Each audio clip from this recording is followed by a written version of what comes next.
So आज मी पराठे बनवते. हे ग्रीन आणि व्हाईट आहे. हे फ्लावर आणि शिमला मिरची, कांदा, लसूण, हिरवी मिरची अँड काय बटाटे आहेत. ह्याला मी आता स्मॅश करणार आहे. स्मॅश करून ह्याला मिक्स करणार आहे ह्याच्यामध्ये आणि मग सगळं मिक्स करून पिठामध्ये हे टाकून गरम आहे पराठा बनवणार आहे.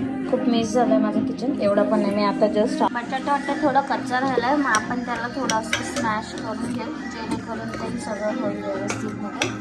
मी एका हाताने शूट करते आणि एका हाताने हे करते, त्याच्यामुळे व्यवस्थित होत नाही. असं स्मॅश करून घे एकदम बटाटा. ठीक आहे. आणि याच्यामध्ये टेस्टनुसार मीठ, जेणे जास्त नाही झालं पाहिजे कारण आपण पिठामध्ये पण ऑलरेडी तेल टाकतो. थोडंसं टेस्टसाठी मॅगी मसाला टाकतो आहे. थोडीशी हळद, मी डब्बा कशी काय म्हणते, थोडा धनिया पावडर आणि थोडंसं लाल मिर्च पावडर. ठीक आहे. आणि आता ह्या सगळ्यांना बरोबरपणे मिक्स करणार.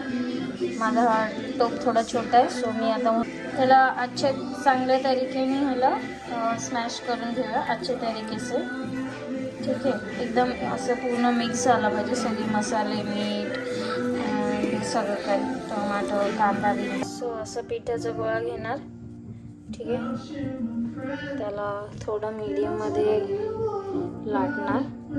ठीक आहे. असं त्यात हे भरणार थोडं एवढं वाटून, त्याला पूर्ण भरून असं पॅक करणार. आता मी एक करते म्हणून माझा पराठा असा झाला आहे. मी त्याला थोडं फाटलं तर मी त्याला दाबूनच बनवलं आहे. आता मी त्याला तेलानं पलटणार आहे.